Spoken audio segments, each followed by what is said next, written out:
Hello my lovely crafty people, and we are back with the discarded project.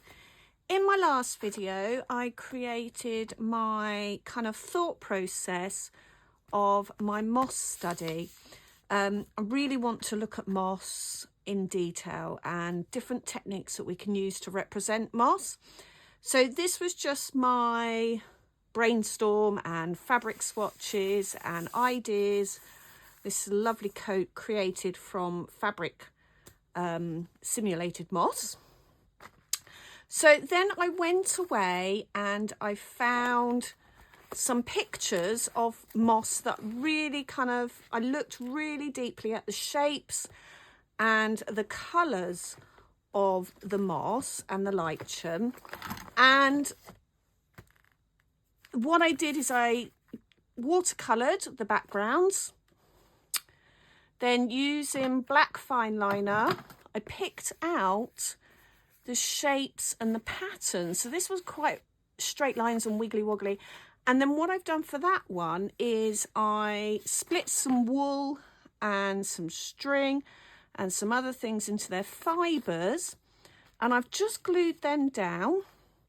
This one is a piece of chenille, almost like fleece fabric. I think it's upholstery fabric. But what I've done is using some of the fraying techniques, I've frayed it, and then using alcohol markers, I've added a bit of darker colouring to it. So it's got kind of like a seaweedy effect, but quite frayed as well. This one is just floristry ribbon that it's quite yellow and golden. So I picked out a golden floristry ribbon. And I cut out kind of egg-shaped, fried egg-shaped kind of splotches. And then using the heat gun, I heated it. But before I heated it, I used the alcohol markers to add some colour to it. So you've got that burnt edge and the different depths. And the drawing of that is really like kind of those fried egg shapes. For the moss that we most commonly see here in the UK, kind of this green, soft, spongy moss, it's just a really small scribble, backwards and forwards. And then to replicate that, I've just done hundreds of French knots. And I'd forgotten how much I enjoy doing French knots and really enjoyed that. So I'm definitely going to use that again. And this is just an image I found online of an artist. It didn't tell me who the artist was, that creates facial coverings using moss and actually growing the moss to fit his fabric. I think it's a him. So this one is more lichen-like. And when looking at it, kind of the shapes of the edges remind me a bit of lettuce leaves and kind of that lacy shape. So what I've done is just use some lace and I've threaded it together along the bottom seam, pulled it together to gather, and then I've used a dark grey alcohol marker, and then I found these beautiful buttons which are really similar colour. So I'm going to use some of those because they've got that crinkled effect as well. This one looks a bit like a tangled hair, but also it's got like that spidery effect.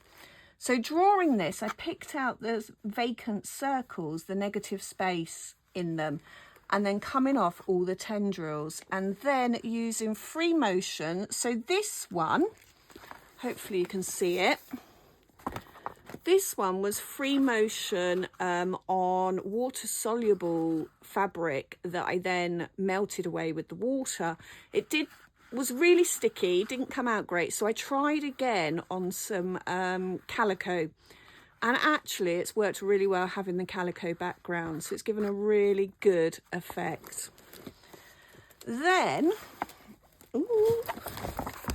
for this white one, hang on, have I just knocked you flying? So this reminds me of like spit bubbles. Sounds disgusting. But you know, like on cow parsley in the spring, you get those little spit bubbles. It really reminds me of that. So just drawing the bubbles with a pink undertone. And then I used shibori, which I then added some pink permanent marker and round, and then I just gathered it to hold the shape a bit better. and then just little bits of gauze that I sewed in to represent the green. And then I had another go, and this really looks like cauliflower.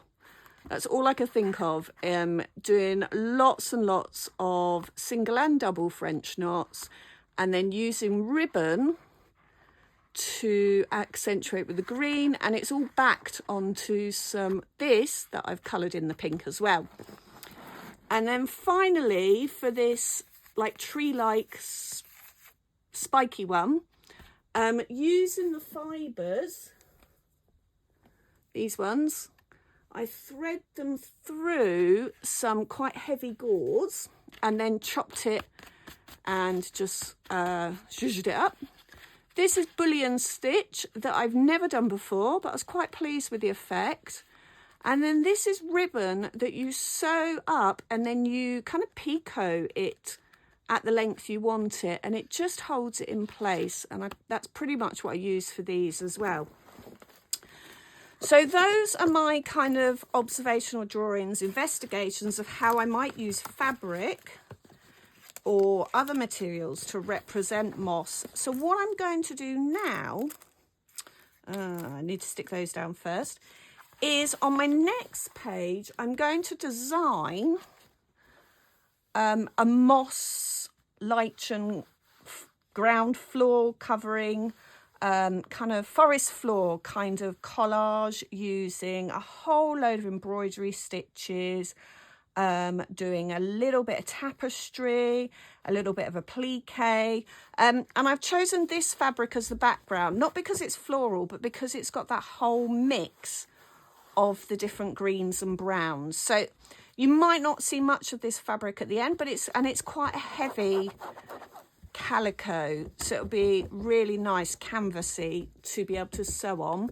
So I've got that ready.